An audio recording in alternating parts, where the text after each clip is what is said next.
मगर भीड़ को चलाने के लिए एक दिमाग होता है साहब, वो आप प्रबुद्ध लोगों के पास है। बहुत अच्छा लगा आपने इस मध्य रात्रि में कविताओं का आनंद लिया, और इतनी बढ़िया टीम। ये वो टीम है साहब जिस कवि सम्मेलन में लोग 1-2 लाख रुपए इकट्ठा करके जब कवि सम्मेलन करवाना चाहते हैं तब ये टीम उस कवि सम्मेलन में होती है। मगर ये सतीश जी की और आपकी मोहब्बत है कि एक फोन पर ये बिना किसी पारिश्रमिक पूछे आ गए, तो ये हमारे कुंवारे के लिए सौभाग्य की बात है। भाई सतीश जी और गौरव जी ने बहुत ही अच्छा टीम सजाई है, और महेश जी भाई साहब बेटे हैं, ये कविताओं के शौकीन है, इनको तो इधर रहना चाहिए था, ये बहुत अच्छे कवि भी हैं। मैं अपनी बात को शुरू करता हूं कि हम देश और दुनिया की बात करते हैं मगर घर की बात करना भूल जाते हैं। वाह, कि शब्द के रहते कैसे अस्तित्व जर्जर हो जाएगा, सुनती रहेंगी सदियां सदियों तक कोई गाएगा, मीरा तुलसी कबीर सूर का पद चलता जाएगा, और मिट भी गए कवि तो क्या कवित्व अमर हो जाएगा। कविताएं सदियों से ऐसी चली आ रही है और सदियों तक चलती रहेगी। एक महिला जो गृहिणी है साहब, मगर जो रोटी बनाते हुए, दाल बनाते हुए और नियमित कार्य करते हुए गुनगुनाती है, और गुनगुनाते हुए जो गीत बन पड़ते हैं वो गीत हमारे घरों से निकलते हैं। एक गृहिणी ने अपनी पहचान ये काम करते हुए अपनी कविताओं के माध्यम से वाह भाई वाह तक और पूरी दुनिया तक बहुत अच्छी पहचान बनी है। उनका नाम होता है नीतू बापना, और वो हमारे राजसमंद जिले से है, तो ये हमारे लिए सौभाग्य की बात है। मैं बात करता हूं कि छोटे होकर भी बहुत लोग ऊंचाइयों को पा गए, समंदर की कोख सीप में मोती बना गए, सिर्फ दौलत के दम पर दुनिया में कोई दिलों को जीत नहीं पाया, मूर्तियां उनकी बनी जो अपने किरदार से पूजा गए। उन किरदारों को सलाम करो साहब। और हमारी संस्कृति क्या है साहब, हम किस संस्कृति को जीते हैं साहब, कि पत्थरों में वो पत्थर कुछ खास हो जाता है, तराशने पर जिसमें देवता का वास हो जाता है। हम तो उस पत्थर को भी भगवान मान लेते हैं जिस पत्थर पर हमें विश्वास हो जाता है। ये हमारी संस्कृति है साहब। हम कंगूरों को पूजने वाले लोग नहीं है साहब, हम नीम के पत्थरों की पूजा करने वाले लोग हैं। हमारी संस्कृति क्या है कि वो 5 पत्थर पहले पूजे जाते हैं, नींव भरने के वास्ते जो आगे आते हैं, मकान फिर चाहे करोड़ों का क्यों न हो, वो 5 पत्थर पंच परमेश्वर कहलाते हैं। ये हमारी संस्कृति है साहब, और हमारी संस्कृति को जिंदा रखा है। मैंने अपनी माता जी के लिए एक शेर लिखा है। मेरे हमारे पिताजी का तो बचपन बहुत, हम छोटे थे, देहांत हो गया। आज जो कुछ भी है हमारी माँ की वजह से है। मैं 4 पंक्तियां पढ़ता हूँ अपनी माँ की सम्मान में कि मैं तो पत्थर था, तराशने का हुनर उसने लगाया, सच कहूं यारों में तो मुफ्त में पूजाया, और मुझ में जो कुछ दिखता है उसकी मेहनत का फल है।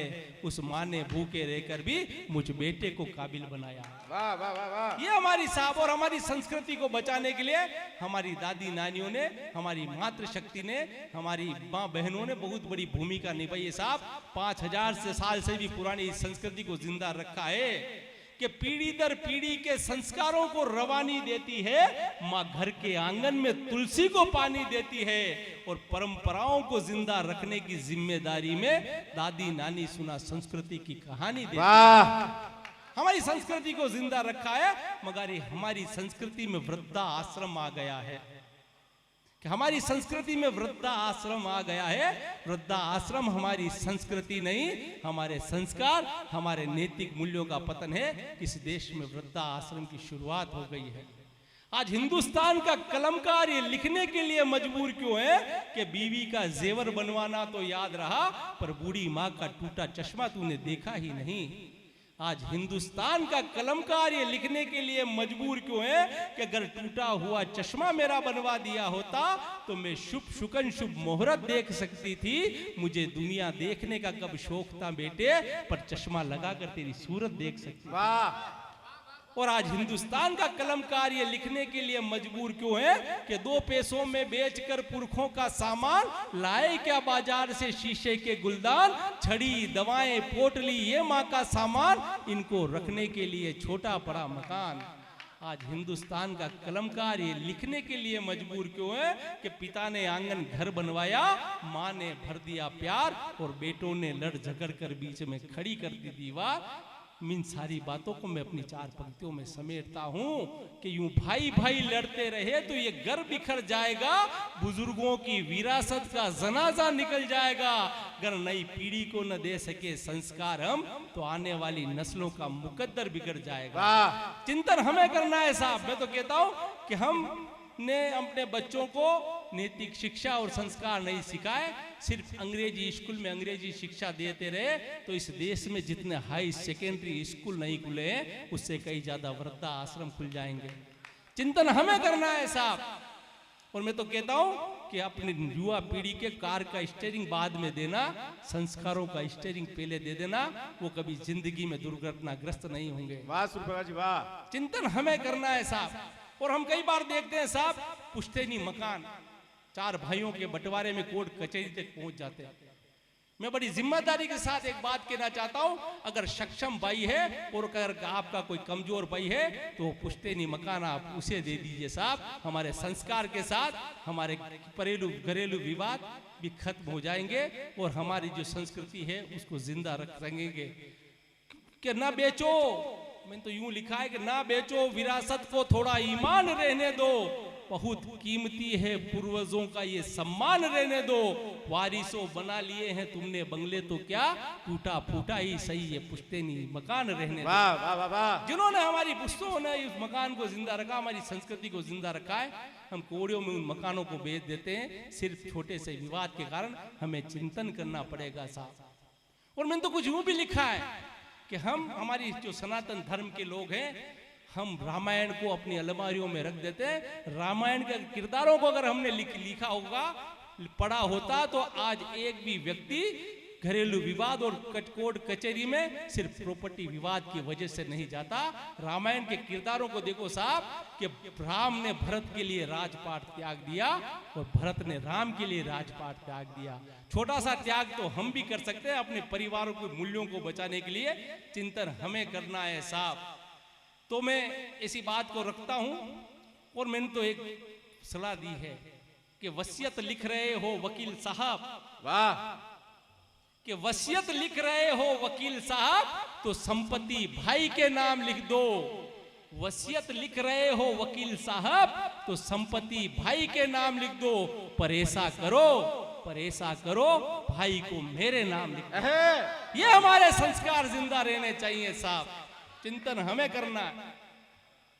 हम छोटी छोटी बातों पर अपनी टूट जाते हैं, तो हमें हमारे पारिवारिक मूल्यों को, और हमने कई पांतियां देखी हैं साहब। घरों में कई बार ऐसे बंटवारे होते हैं कि खेत बटे, खेत की पालियां बट गई, घर के रोशनदान की झालियां बट गई, और मोहब्बत से मिल बांट कर जिसमें खाते थे रोटी, बंटवारे में वो कटोरियां थालियां बट वाह वाह वाह वाह। ऐसे बंटवारे भी होते हैं साहब।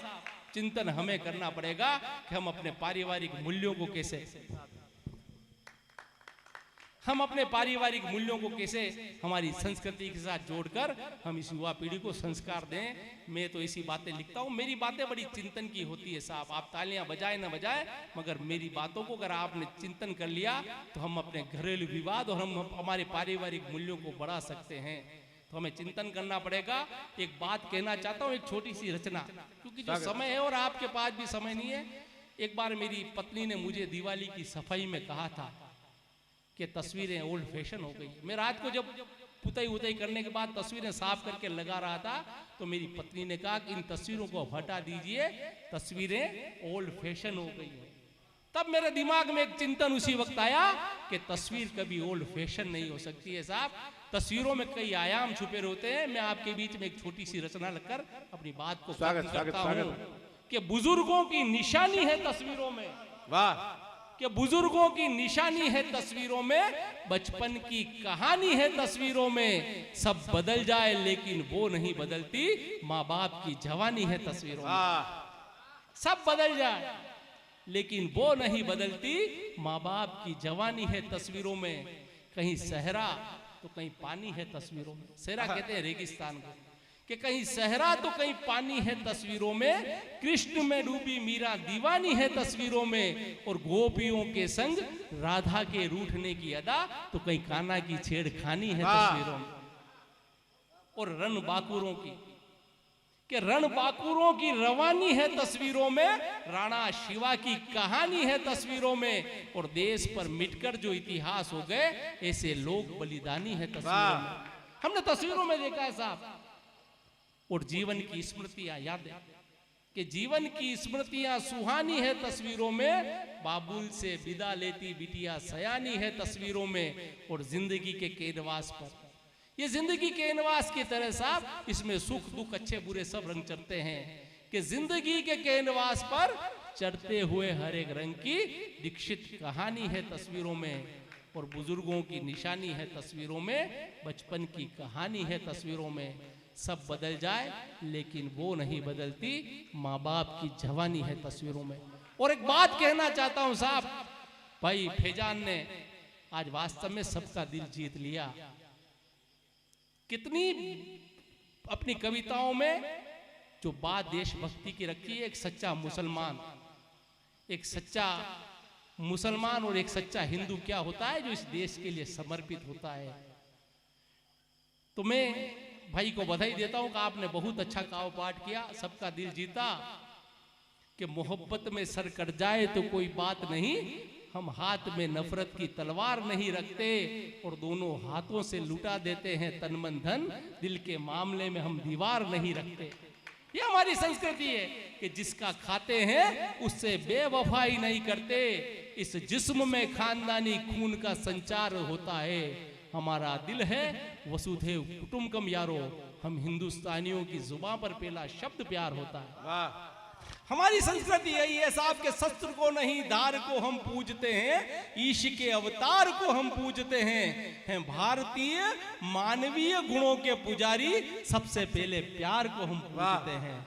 हमारी ये संस्कृति है कि चित्र को नहीं चरित्र को हम पूजते हैं, कृष्ण सुदामा से मित्र को हम पूजते हैं, और जिसके किरदार से महक जाए सारी कायनात, उसकी ध्वजा पर चढ़े हुए इत्र को हम पूजते हैं। वाह, वाह, वाह, ये हमारी संस्कृति है साहब।